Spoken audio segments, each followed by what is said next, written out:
నమస్కారం అండి, నా పేరు డాక్టర్ సువర్చల, జీవా ఫర్టిలిటీ సెంటర్స్ లో సైంటిఫిక్ డైరెక్టర్ని. సంతానలేమికి వెయిట్ ఎక్కువ ఉండడానికి కనెక్షన్ ఉంది. ఇది ఎలా ఉందో అనేది చూద్దాం. సో కపుల్స్ లో వెయిట్ ఎక్కువ ఉన్నప్పుడు, ఇద్దరిలో ఎవరిదైనా వెయిట్ ఎక్కువ ఉందనుకోండి, ఒబేసిటీ అన్నప్పుడు ప్రెగ్నెన్సీ ఛాన్సెస్ అనేవి తగ్గుతాయి. ఎలా అనేది చూద్దాం. ఈ మధ్య కాలంలో ఒబేసిటీ అంటే బాడీ వెయిట్ ఎక్కువ ఉండడము, బాడీ మాస్ ఇండెక్స్ ఎక్కువ ఉండడం వల్ల అనేక సమస్యలు రావడం అనేది చాలా కామన్ ఉంది. అంటే అవి ఆర్థోపెడిక్ ప్రాబ్లమ్స్ కావచ్చు, అవి కార్డియాక్ ప్రాబ్లమ్స్ కూడా కావచ్చు. సో ఒబేసిటీ వల్ల వివిధ రకాల ప్రాబ్లమ్స్ ఉన్నాయి. సంతానలేమి సమస్య కూడా ఒక ప్రాబ్లం అండి. ఇది ఎలా అవుతుందో చూద్దాం. ఆడోళ్ళలో బరువు ఎక్కువ కొద్దీ ఈ రీప్రొడక్టివ్ హార్మోన్స్ ఉన్నాయి, FSH, LH, ఇవన్నీ ఎఫెక్ట్ అవుతాయండి. ఇవి ఎలా రిలీజ్ అవుతాయో, ఎలా బాడీలో స్టోర్ అవుతాయో అనేవి చాలా ఎఫెక్ట్ అవుతాయి.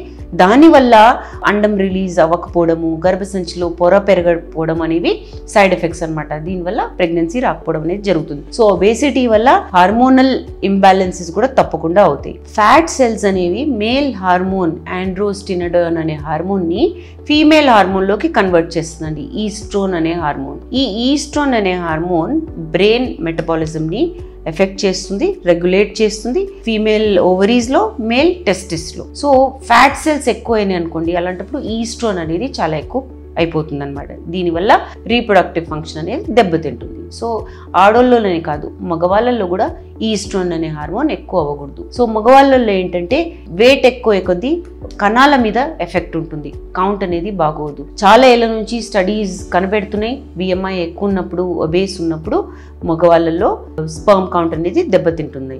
సో ఇది ఎందుకు అవుతుందంటే బాడీ టెంపరేచర్ ఇంక్రీజ్ అవుతుంది, ఎస్పెషలీ టెస్టిస్ దగ్గర.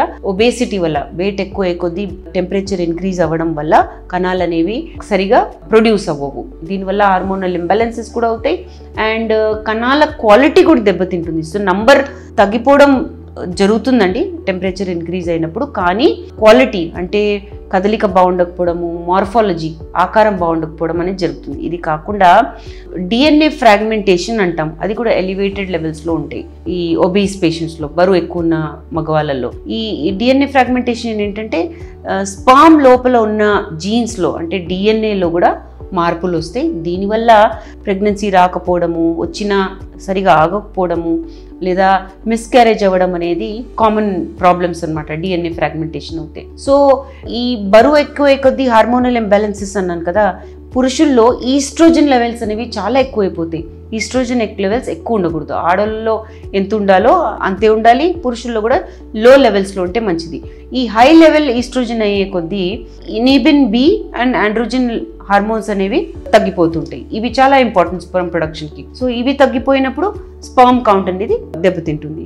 దీనివల్ల ప్రెగ్నెన్సీ కూడా వెనకాడుతుంది. సో ఈ సమస్య ఉన్నప్పుడు, వెయిట్ ఎక్కువ ఉన్నప్పుడు, BMI ఎక్కువ ఉన్నప్పుడు ఖచ్చితంగా ఎక్సర్సైజ్, డయట్ చేసుకుంటూ మీ BMIని రెగ్యులర్గా చెక్లో పెట్టండి, వెయిట్ని రెగ్యులర్గా చెక్ చేస్తుండండి వెయింగ్ మెషిన్ మీద.